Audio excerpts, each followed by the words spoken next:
आवाहयामि पूजार्थं रक्षार्थं रुक च जाइए, मम।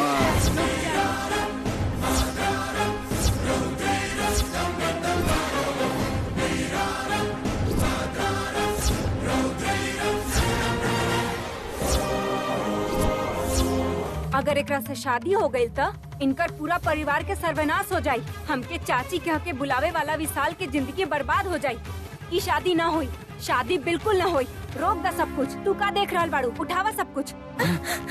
रुक जाए चाची, रुक जाए चाची। इस शादी होके रही, इस शादी होके रही, इस शादी होके रही, इस शादी होके रही, इस शादी होके रही।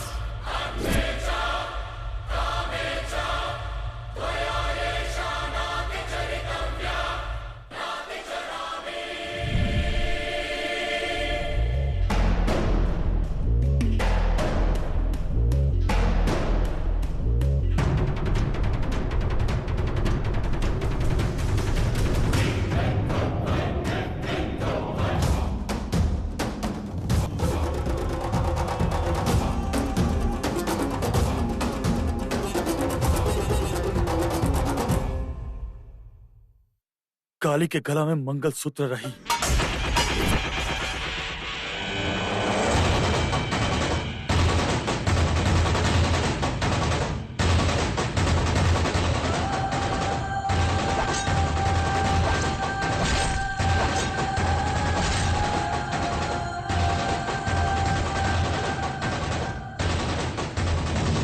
विशाल, अब तक हमने जे भी कहानी तो के समझ में ना आयल का? समझ में आ गई बच्चा जी, बहुत अच्छा से समझ में आ गई। आप शादी रोकल चाहत बानी और हमार पापा शादी करवावल चाहत बानी। आप कुछ भी कहीं, हम तो सिर्फ अपना पापा से कईल वादा पूरा करे के डिसाइड कैले बानी।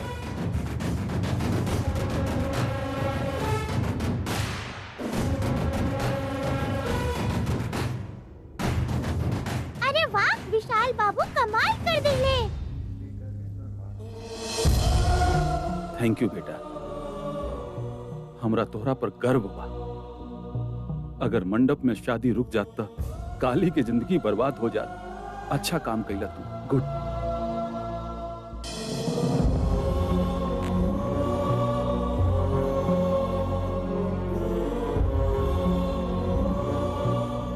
वचन निभावे खातिर आप इस श्रापित लड़की की बहू बनाइब का? हमार बेटा के जान बचावे वाली काली के मांग में सिंदूर हमार बेटा भरी। हमार दीदी आपके घर में पैर रखी था। बस करो। एक और शब्द निकाल लूँ तो हार जुबान काट के हाथ में दे दे। चले जाए यहाँ से। हम कह जाए? कांता मैडम से भी ऐसा ही बात करबू का? शांत हो जा। एक शादी देख के आशीर्वाद दे के जाई है। एक पल भी यही जाना रुकब। ऐसे में आशीर्वाद देव का? कोई भी कुछ भी कहे, चाहे कितना भी कोशिश कर ले, हमार काली के भाग के छीन के ना ले जा सकेला। ये भाग्यशाली नहीं की माँ, अब आगे बड़ी तरह के पता चली। अगर यहाँ से ना जाबू तो तुहार दांत तोड़ देव सुमन। इतना भयानक काबू तो यहाँ कहे रुका भाग।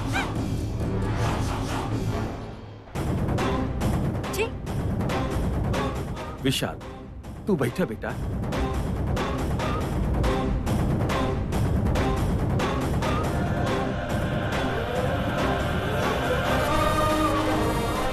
बेटी काली, तू भी बैठ जा।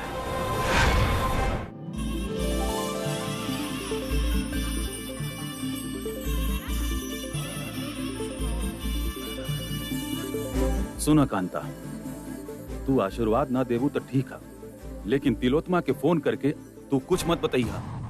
हम का बताएं जीजा जी? जे बात बोले के रहे बोल देनी। आप ध्यान नहीं के दे रहल बानी त और उ तिलोत्मा ध्यान दी का? बतैले होता तो अब तक आ जाती ना।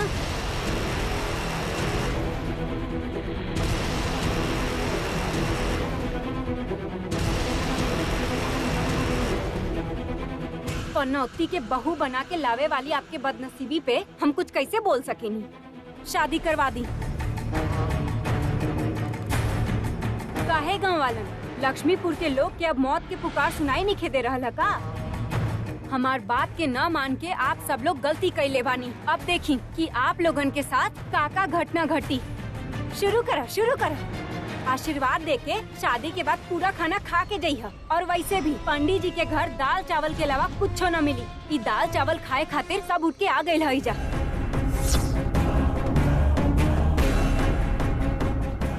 लगता सब भूखले बाड़े। शादी के बचल खुचल खाना खा ली है। छी कैसन बेशरम लोग हैं। कांता करवा ली शादी। मैडम जी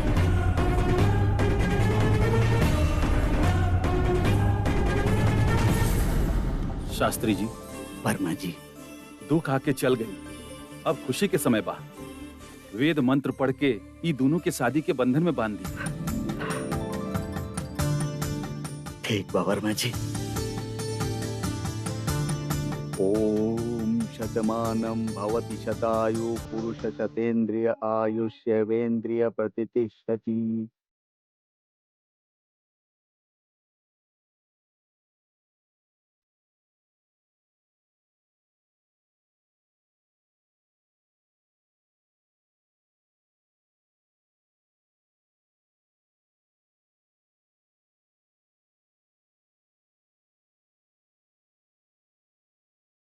बेटी, बाबू के सिर पर पान के पत्ता रखा। बाबू तू रखा।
बाबू मंगलसूत्र पहना दे।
विशालाक्षी माता तमाम तकलीफ के दूर करके आप हमारे बेटा की शादी करवाई। 15 साल के बाद माँ हमारा हाथ में खुशी बा। ये एगो बात के आत्मा की एकरा से ज्यादा और का चाहिए।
बाप रे, सारा बुराई आखिर खत्म हो गई और हमार काली के शादी हो गई। हम तुरंत अपन गांव में जाके ये खुशखबरी सबके सुना के आवतानी जे कहत रहले कि काली के शादी कब ना होगी।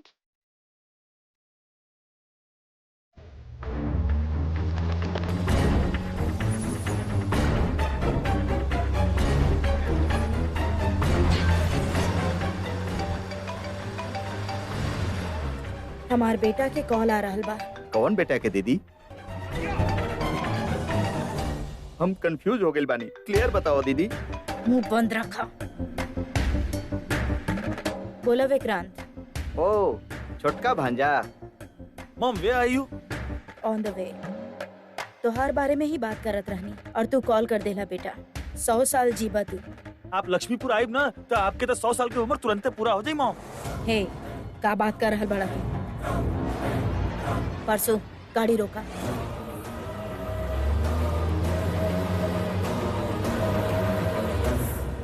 का भइल दीदी? यस मॉम, विशाल के कार के ब्रेक केहू फेल कइले बा। इंस्पेक्टर पता लगा लेले बा। व्हाट? हाँ मॉम, यहाँ के हालत बहुत बिगड़ल बा। पुलिस इंस्पेक्टर आके हमसे डायरेक्ट कहलस।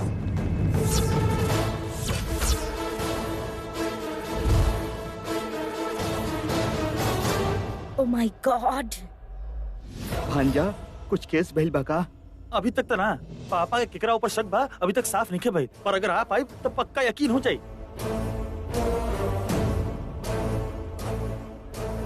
करेक्ट बा। तू ऐजा बड़ा केहू के पता नहीं खे ना? वो तो पता ना ही हम डैड से मिलने बानी, ना ही विशाल से मिलने बानी। हाँ तो कांता दीदी फोन करके गांव काहे बोलेली? का बात बा?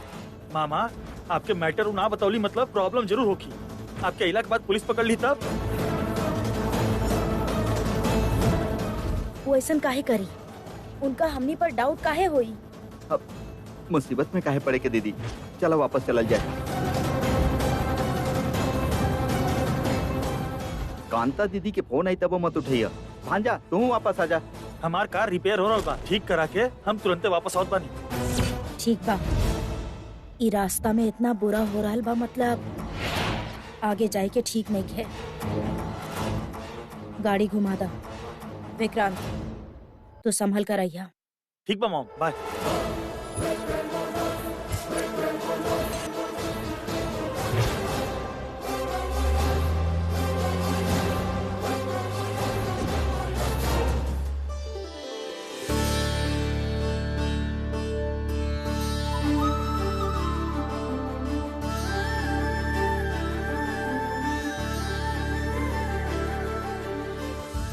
थैंक यू बेटा, थैंक यू वेरी मच।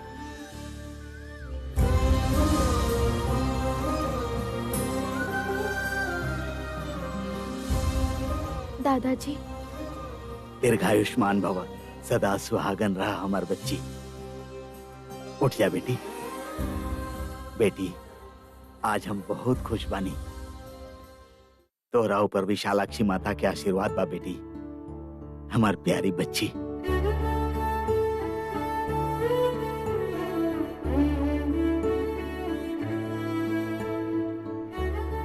माँ, काली। ना बेटी, भगवान जैसन ससुर जी तोहार दादाजी आशीर्वाद देले बाड़े तोहके, इतना काफी है।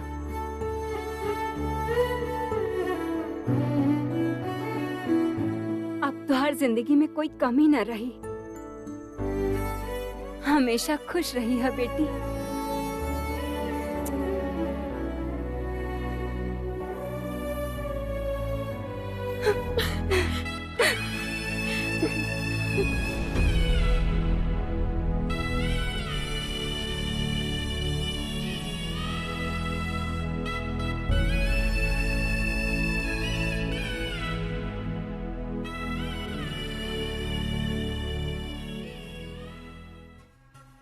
पापा, हमने चली का? यहाँ पर और भी रीत रिवाज बाकी बा। शास्त्री जी से पूछला के बाद तब हमने यहाँ से जा सके नहीं विशाल। शादी तो हो गई और का बाकी रह गई बा?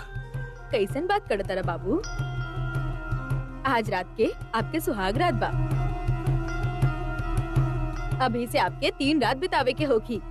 अब शादी होखत ही विदाई के कार्यक्रम रखल अब तो रिवाज बन गइल बा। सॉरी, आप बहुत आगे के सोच रहल बानी। हम असल में एकरा के शादी समझे नहीं ना।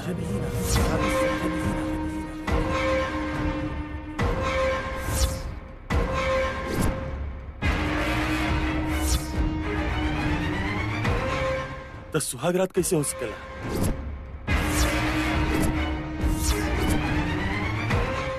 विशाल, ई कैसन बात करत बड़ा?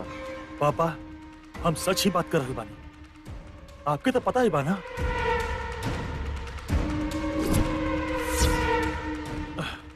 पापा, हमने घर चल जाई कहले रहनी, लेकिन हमार पत्नी काली के अपना संगे ले चला जाई ही ना कहले रहनी।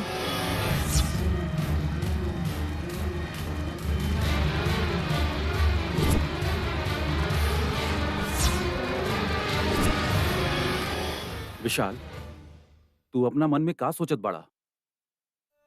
का बात तोरे भीतर? अग्नि के साक्षी मानकर गांव वाला के सामने भइल बा शादी। असल में हमें के शादी समझे नहीं ना, तो काली के हम अपन पत्नी कैसे समझी?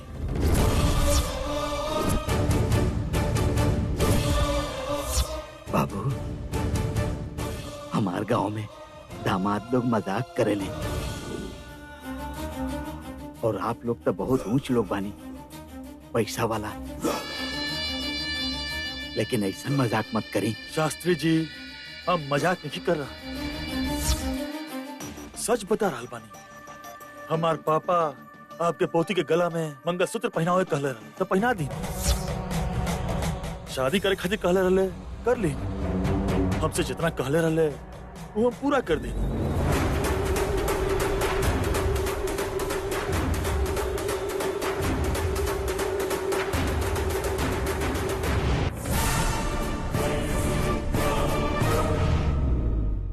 बाबू, हमार पोती के आपके ये बात समझे में बहुत समय लगी। ऐसे में आपके उद्देश्य समझे में तब जब हम इतना क्लियर बता रहा बानी तो आपकी काहे नहीं समझ में आ रहा, ये हमके नहीं समझ में आ रहा। पापा, हमके ये शादी पसंद नहीं है, ये बात हम आपसे पहले ही कह दिल रहे।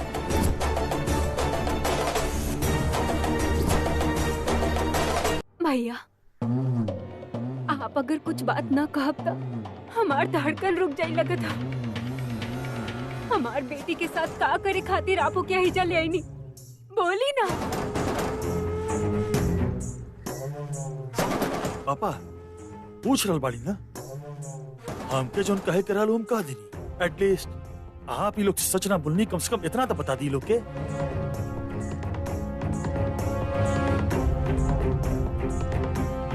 वैसे आपके आवे में देर होगी तो हम चलत बानी। रुको बेटा, हमार बेटी के साथ ऐसा अनर्थ मत करा।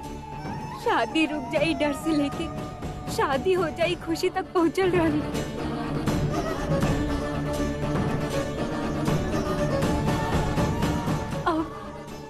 अभी शादी नहीं की कह के आप चल जाई था हमने के तो मौत आ जाई। देखिए हमके का करे के बाद ये बात पिता का हम वैसे नहीं कही बेटा होके के नाते हम अपन बात पूरा कही बट हम यहाँ पर और ना रुक सके। एक मिनट बाबू, आप का अकेले बानी का कर रहल बानी ये तो आप ही समझे बाबू। वर्मा जी आप ही तो हमरा पास आके हमार काली के बहू बनावे के इच्छा जाहिर केले रहनी। हम आपसे थोड़े कहले रहनी हमार पोती के आपके बहू बनावे के जल्दी से मुहूर्त निकाले के आप ही कहले रहनी। हमरा तो आपसे कोनो आशा ना रहे, ऊपर से आपके इच्छा हम पूरा कैनी और अब हमरा साथे अन्याय हो रहा बा। ये कहाँ के धर्म बा, ये कहाँ के धर्म बा साहब।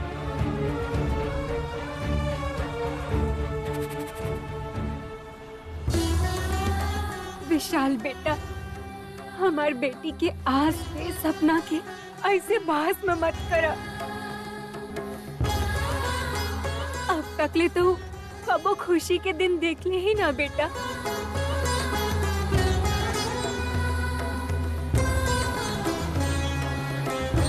शादी के साथ होकर जिंदगी अच्छा हो जाए सोच ले रानी। शादी के दिन ही ओकर पति छोड़ के ओकरा चल जाए ये तो कबो न सोच ले रानी।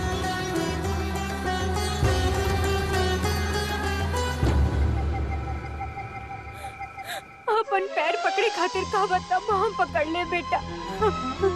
हमार बेटी के साथ ऐसा अन्याय मत कर। प्लीज उठी उठी, काहे इसे कर रहल बानी? जब कह दिन की पसंद नहीं खे तो काहे जबरदस्ती कर रहल बानी? अग्नि साक्षी बा ऐसे मत कही। हमार मन जैसे कहत बा हम वैसे नहीं करब ना।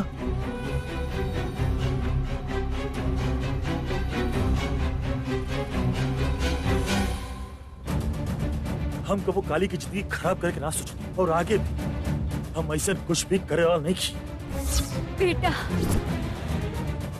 ऐसे में आप हमारे पोती के गला में मंगलसूत्र काहे पहने?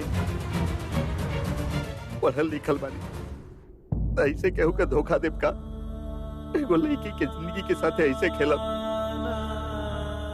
आपके सवाल हमरा से ना पूछे के चाहिए, हमारे पिता से पूछी।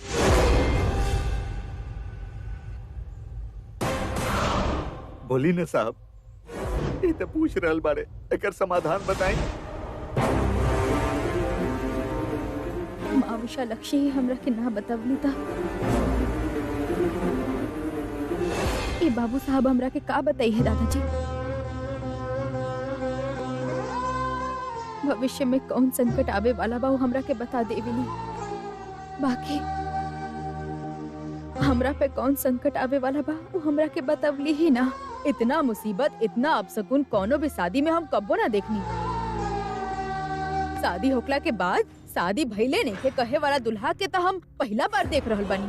देखी हमार पिता आप सबसे का करिए हमके नहीं के पता, पर ये जरूर पता बा कि ये शादी के बाद चाहे काली होखे चाहे हम होखी केहू खुश ना रहे।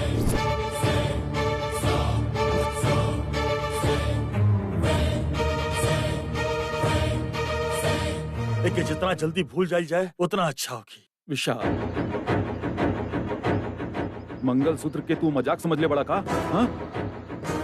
मजाक तो आप समझ ले बानी। एगो लड़की के देख के आप खुद से शादी तय कर दी, हमसे पूछनी, हमार पसंद रहुआ जननी और ऊपर से दिल के दौरा आई मर जाई ऐसे कहकर रहुआ धमकी देनी हम और ये शादी खातिर मनवानी।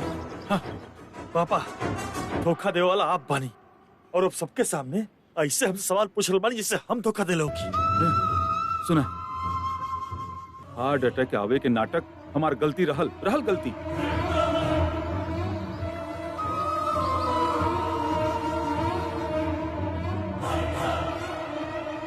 हमार तबीयत ठीक न रहेला कि तोहरा के पता बा।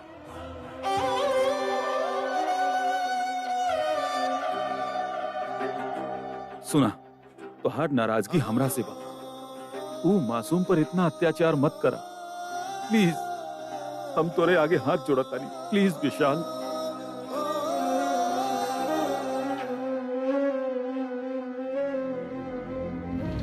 पापा आपके इतना रोए की जरूरत नहीं है। शादी कभी को काम में समझी। आपके काम खत्म हो गई और नतीजा सामने बा। और अब हम जा रहल बानी। That's all, as simple as that. सुनी बाबू साहब, जब वो दिन हम सीता के वेश में नाटक करत रहनी और हमार साड़ी में आग लग गई रहे, आप हमरा के बचवनी था, हम आपके बारे में सोचे लगनी।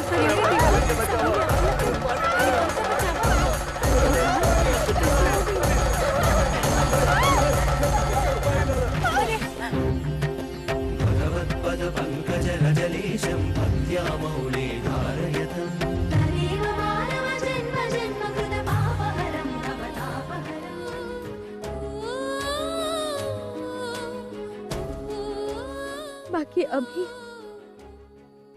उहे अग्नि के सामने आप हमनी के शादी के माने से मना कर देनी है। और अब जब आप जा रहल बानी तो वो दिन जौन बात आप उनके बतवले रहनी वो याद आ रहल बा।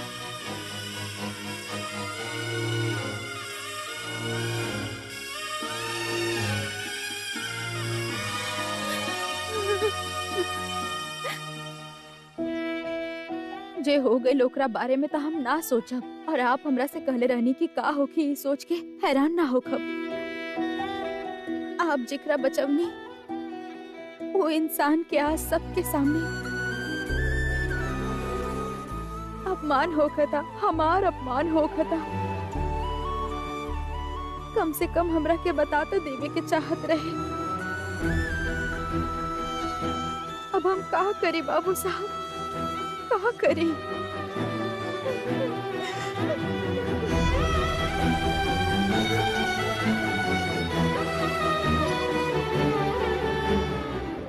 लुक काली, लक्ष्मीपुर आवत समय हमार एक्सीडेंट हो गई रहा।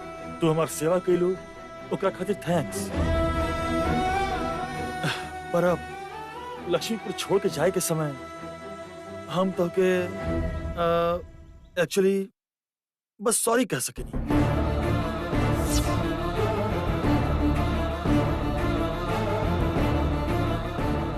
बट एक रीजन हम नहीं की। My dad. Okay, I am sorry again. By.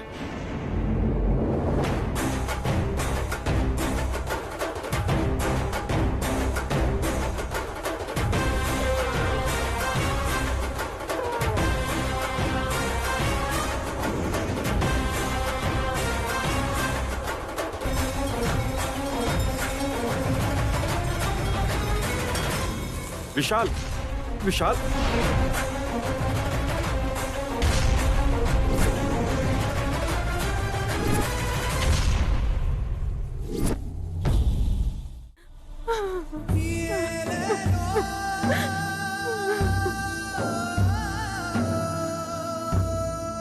अपशगुन तो होत रहेला, बाकी शादी में ऐसा अपशगुन बिल्कुल ना होके के चाहिए।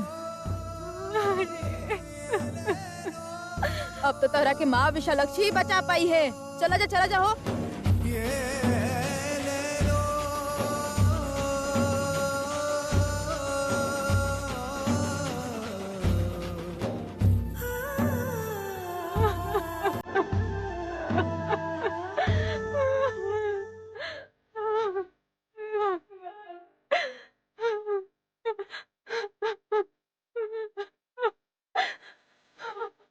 बेटा काली,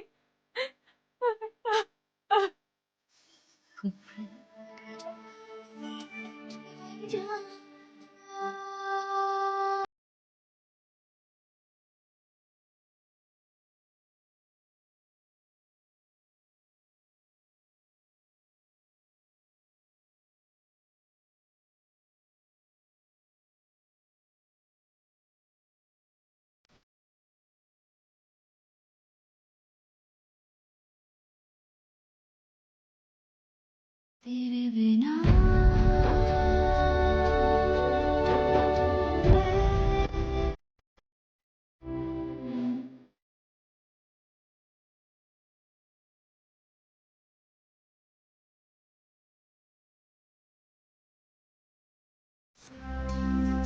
साहब, उम्र में तोहरा से बड़ा बानी यही खातिर माफी हम ऐसे ही मांग सके नहीं बेटी।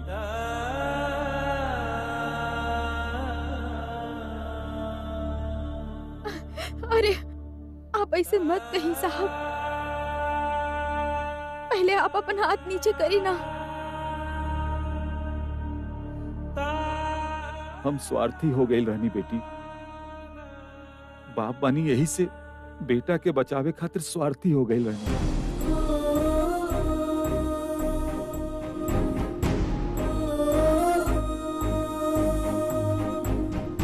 आपके कोनो गलती नहीं के साहब, हमार किस्मत ऐसन बा, हमार हाथ में जौन कुछ भी लिखल बा आखिर वैसने होखी ना। हमारे बेटा के हाथ में भी मृत्यु दोष ही लिखल बा बेटी।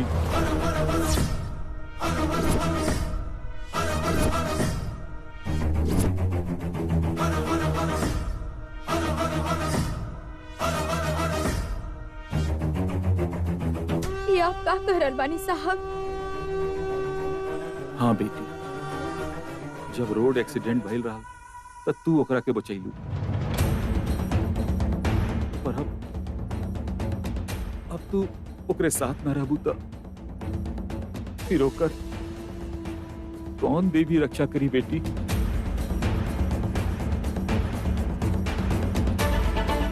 और कौन सा संकट आवे वाला बा? पता नहीं के बेटी, तोहरा पता चली यही उद्देश्य से ओके बचावे खातिर हम तो हर शादी अपन बेटा से कही, पर वो तो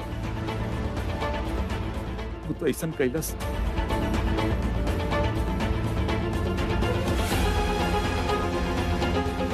लेकिन इतना जल्दी हम हार ना माने वाला भाई। घर जाके ओके समझाए के पूरा प्रयास करब। वो जब तक तोरा अपना पत्नी के रूप में स्वीकार न करी तो हर देखभाल कई हमार जिम्मेदारी बा बेटी, ये हमार धर्म बा।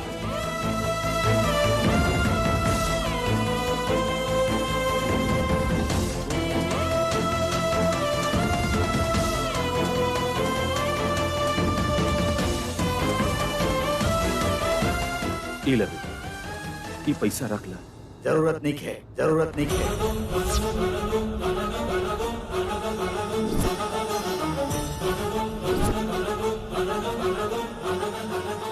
छोड़ के गए ऐसे पैसा दे रहल बानी। ए नोट खातिर हमार पोती के बियाह भइल बा। जब पूरा गांव में प्रचार होगी तब हम आत्महत्या कर ले। शास्त्री जी, दया करके आप ऐसा बात मत करी।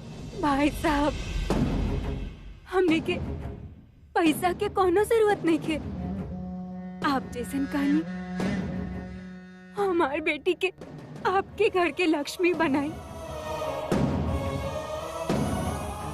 वो बात के रख के एकर जान बचा ली भैया।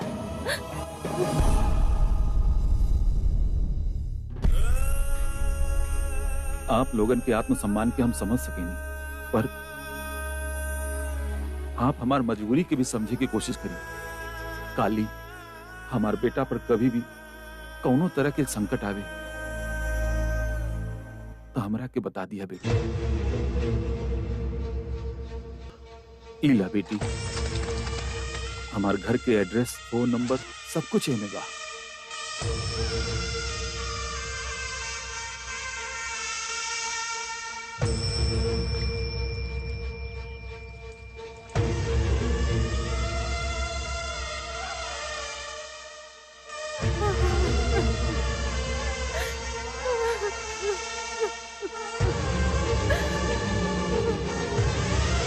हे माँ विशालक्षी, हमार पति के जान के खतरा बा। ई बात उनकर पिताजी कहले। वो संकट का बा हमरा के बता दे माँ। काली, अब बस करा। धोखा देके जाए वाला के भलाई के बारे में सोचत बाड़ू। यही शादी के नीचे मानत ओकरा तू अपन पति मानत बाड़ू। ओकरा बचावे खातिर माता से प्रार्थना कर रहल बाड़ू। वो दुख में पड़े चाहे जहन्नुम में जाए, तोहरा का मरे दे ओकरा। दादाजी, काली, अरे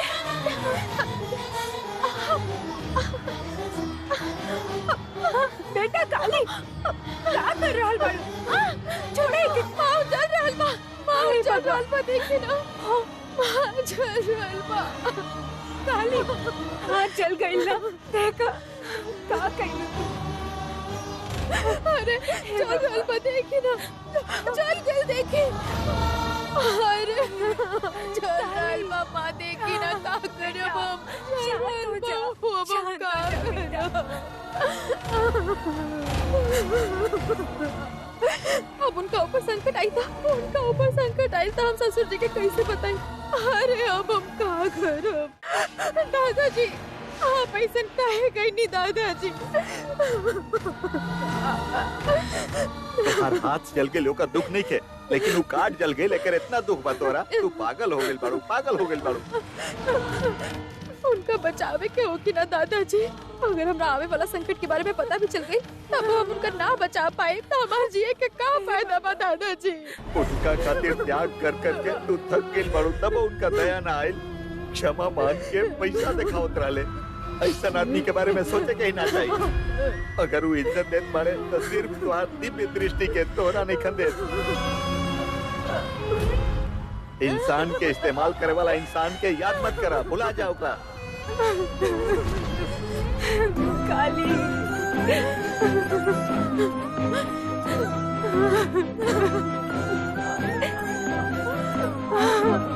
बेटा काली,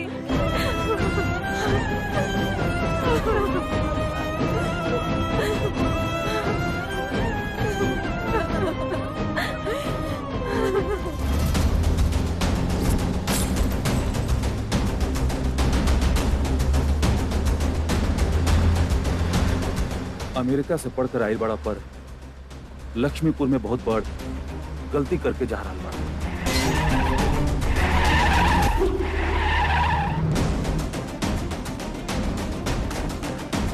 गलती के छोड़ के आवल अगर गलती बाता, माँ हमके छोड़ के चल गई, ओकरा बारे में का कहा? विशाल, हमके पैदा करे वाले दोनों लोग एक के बाद एक धोखा देले बाड़े हमके। हम यहाँ से अमेरिका गए रहनी खाली पढ़े खातिर ना, इंडिया में हमरा पीछे जो याद पड़ रहल ओकरा से दूर रहे खातिर गए रहनी। फिर यहाँ लौट आई, शादी करे खातिर बिल्कुल ना, हमसे जो प्यार करेली वो माँ खातिर रही। तिलोत्मा एक राक्षसी बिया, तोरा पता नहीं खे।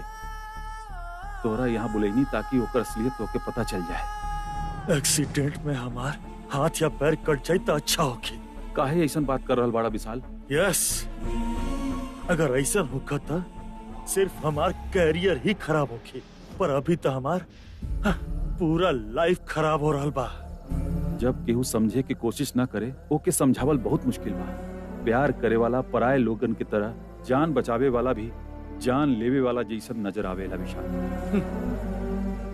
हमार दुख भी आप समझ जाए भी हम समझत बानी। घर जाए के बाद हमार शादी हो गई बा और हम काली के छोड़ के आयल बानी। दया करके केहू से मत बताई। शादी हो रहल बा ई ना बताईनी, अब होकला के बाद भी हम ना बताई विशाल। दोबारा जब हमारा चेहरा मुस्कान ना दिखाई दी ना आपके, तो हमसे बिना पूछले आप सबके बता दे। विशाल, विशाल, पट्टी काहे निकाल रहल बाड़ा? घाव भरल नहीं थे? हमरा मन पर जो घाव लागल बना, ओकरा सामने शरीर पर लागल घाव बहुत ही छोटा बा। इतना बड़ घाव लागल बा हमके, ये बात मालूम चलते हमार माँ के जान निकल जाए। विशाल, मत निकाला विशाल। पापा प्लीज, प्लीज।